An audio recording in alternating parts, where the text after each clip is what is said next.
تو بیش. میگه تو کدوم شهر تو بیشتر اقامت داشتی وقتی از شهر خودت خارج شدی؟ نام شهری گفت و زان هم درگذشت، رنگ و رو و نبض و قاروره نبض او دیگر نگشت. میگه هیچ تغییری در رنگ و رو و نبضش نشد. خواجگان و شهرها را یک به یک باز گفت، از جان و از نان و نمک. میگه اون حکیم الهی نام خواجه ها و رؤسای شهر رو یکی یکی گفت و از اونجا گفت که با هم نون نمکی خوردن و صحبت کردن که اونا چه مهمون نوازی هایی میکردن. شهر و خانه خانه قصد کرد، نیرگش جنبید و نیرخ گشت زرد. میگه شهرها و خونه ها رو قصهش رو گفت، نه رگش جنبید و نه رنگش زرد شد. نبض او بر حال خود بود بیگزند، تا بپرسید از سمرقند چوقند.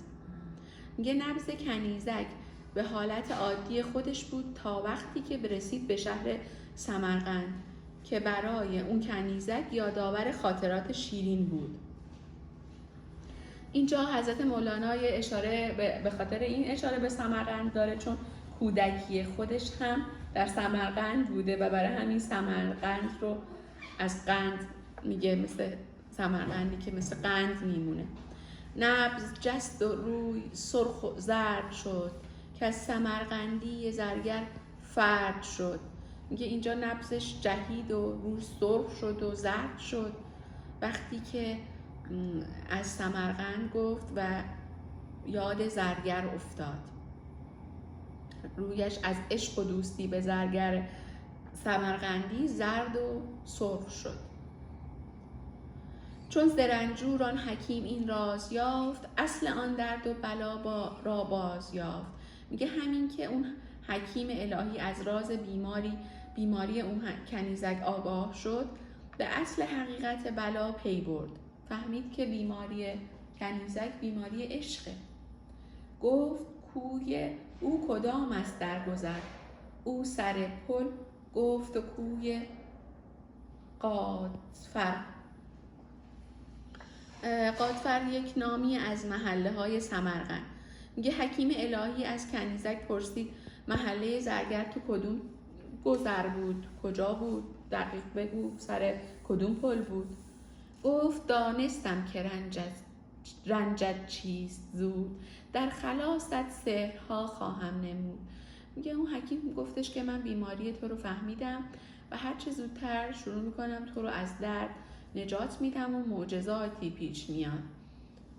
طبیب روحانی و طبیب جسمانی هر دو باید پس از تشخیص بیماری مژده شفا و سلامتی رو به بیمار بدهند که این وقتی میگه که من تو رو سالم میکنم، یه تلقینی میشه که لحاظ روحی بیمار تقویت بشه و بتونه با بیماریش مقابله کنه. برای همین بهش میگه خب فهمیدم مشکلت چیه، تو رو درمان میکنم.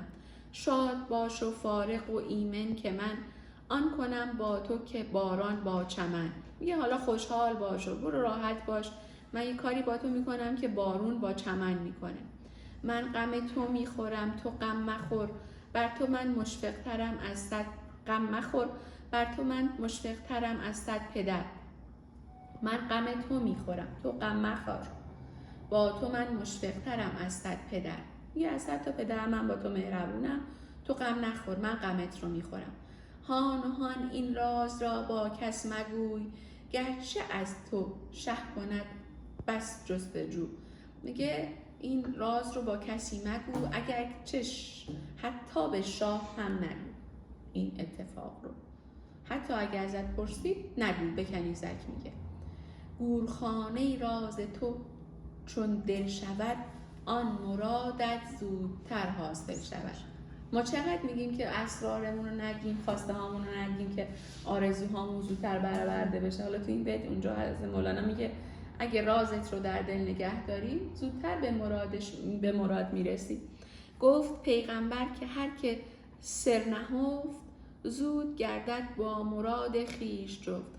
میگه پیامبر گفتش که هر که رازش رو نهان کرد زودتر به مرادش میرسه و جفت میشه به حاجتی که داره.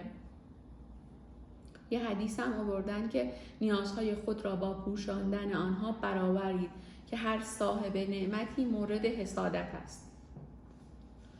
دانه ها چون در زمین پنهان شود، سر آن سرسبزی بستان شود. میگه اون رازی که دانه ها پنهانن باعث سرسبزیشون میشه در زمین.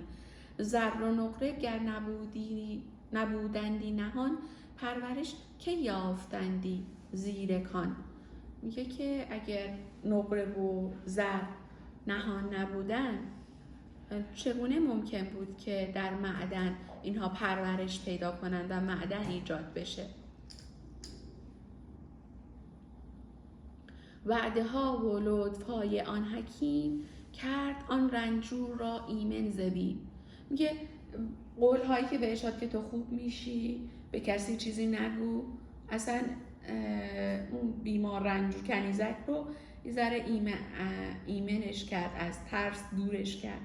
وعده ها باشد حقیقی دلپذیر، وعده ها باشد مجازی تاسگیر. میگه بعضی وعده ها راستن و دروغ نیستن و بعضی وعده ها دروغینن و موجب پریشانی میشن. اینکه ما بتونیم تشخیص بدیم که چه وعده‌ای راسته و چه وعده‌ای راست نیست. وعده اهل کرم نقد روان، وعده نااهل شد رنج روان. ببینید میگه اگر یک وعده‌ای باعث شد که نقد روان پیدا کنیم، یعنی حالمون خوب بشه، ولی یه وعده‌ای باعث شد که رنج ما افزایش پیدا کنه، حتی میتونیم پی ببریم که اون کسی که وعده خوب داده آدم خوبیه. یعنی داره یک کلید باز هم میگه که کسی که وعده سالم میده اهل کرمه، آدم خوبیه، ولی وعده اهل نااهل باعث درد میشه، باعث تیرگی قلب میشه. فکر میکنم دیگه تا اینجا کافی باشه. ممنون از ممنون از شما. استفاده کردید. سلامت باشید. سنگینی که نمیره. چی؟ عزیزم مرسی.